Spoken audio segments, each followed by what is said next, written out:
So, what is your view on India? Mr. Koktak referred to the fact that India is like a Bollywood movie, ups and downs, great ending. The problem is right now, I can't see the up, I can feel the down. But he said it's a happy ending.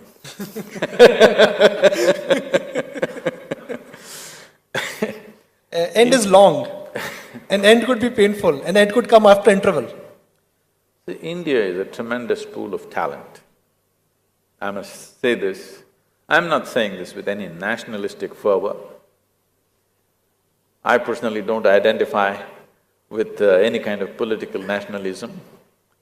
But as a culture, we are important in the world because we are a kaleidoscope. We have every kind of hue, we have every kind of shape and form, which is quite incredible. It's taken 10,000 years to create this chaos which functions.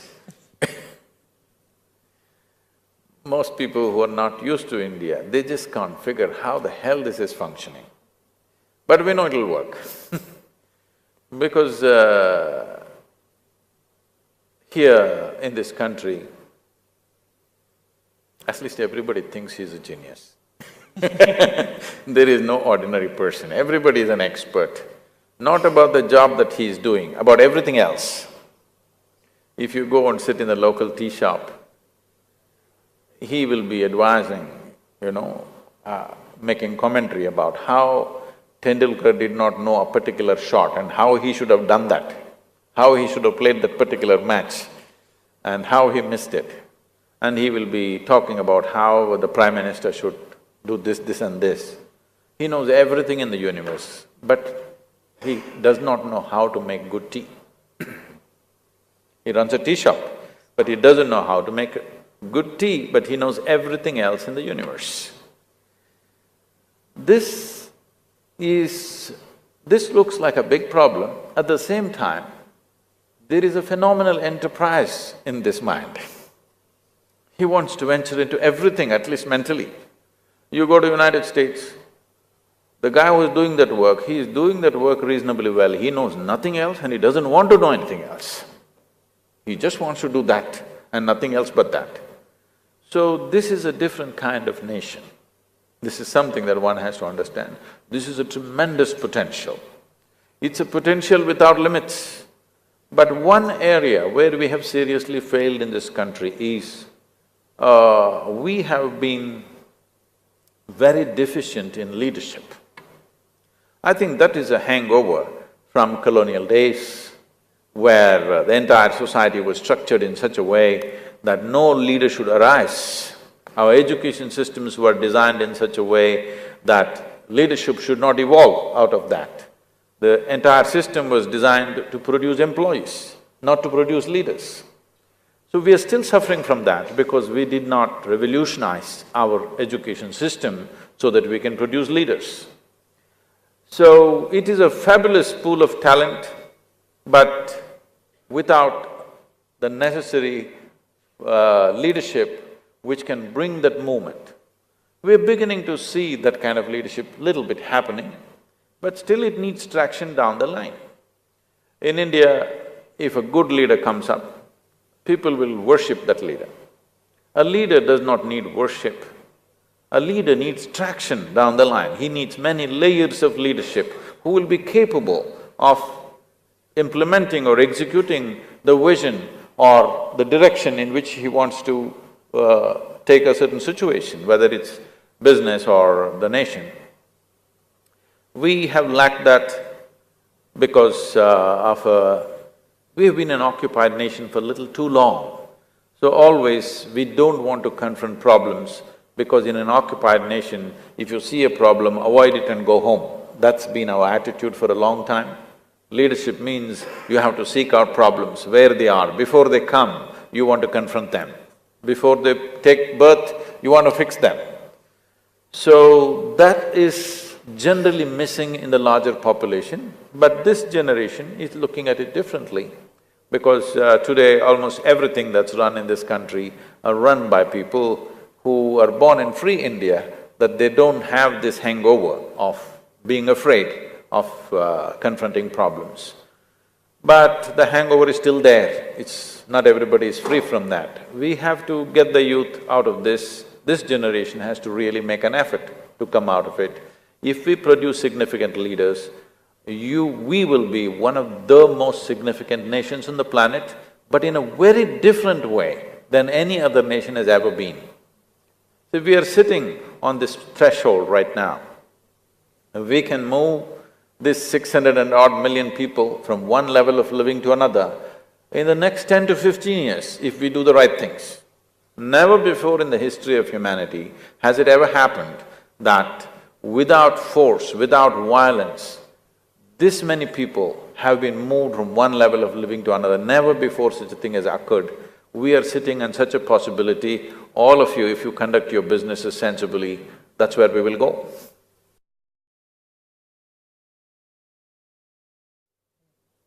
But is the definition of leadership changing? I mean, we've had military leaders, we've had elected leaders, now business leaders. Broadly, the whole approach and leadership is changing now, not only in India but around the world. Yes, this is a changing situation that's… an evolving situation that's happening internationally. If you look back and see, there was a time when religious leadership was the most influential leadership at one time. Then as the military machines became strong, the military leadership took on the most significant role. Then in the last 100 years, democratically elected leadership has come into power. I would say in the next 15 to 25 years, the business or the economic leaders will be the most significant leaders on the planet. But there is an issue with this, there is plus and minus to this. You like to normally hear pluses first or minuses first? Well, the good news first, I would say. The financial market. The good thing about a business leader is, he is not predetermined. Two religious leaders cannot agree on anything for nuts. Military leaders should not agree because if they agree, they'll be out of their profession. Democratic leaders cannot agree for a variety of reasons. Even if they agree in private, in public they cannot agree.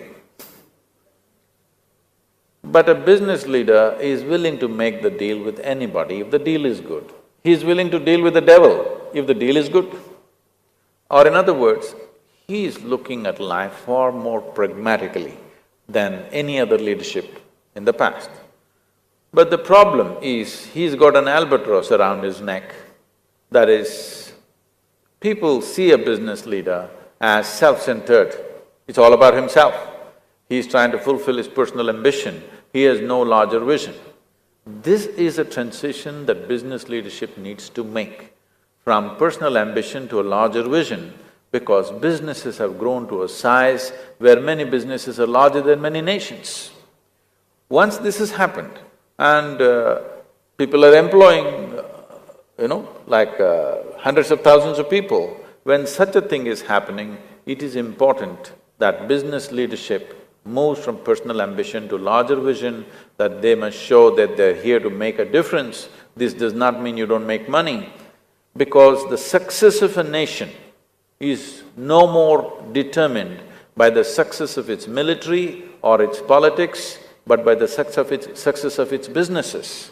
So now that this has happened in the world, it is time that business leadership evolves and takes the tag of self-interest group and becomes a group of larger interest of the nation and the world. And the beauty about business is, at some point if business thrives, national boundaries can be, largely obliterated. The need… See, if you have… once it happens like this, that people have invested around the world, you wouldn't want to bomb any part of the world because you have interests all over the place. So, in many ways, it could be a way of paving for a more peaceful existence on the planet, because business leadership is not interested in destroying, it's always interested in exploiting.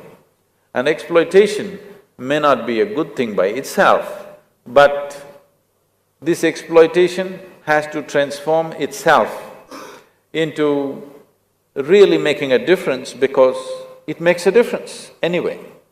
If the economy thrives because of successful businesses. Anyway, it makes a difference. It is just the image of the business leader has to be changed. This is very, very important. People have to trust a business leader. Right now, that is still not there. People think, oh, they're going to make money for themselves.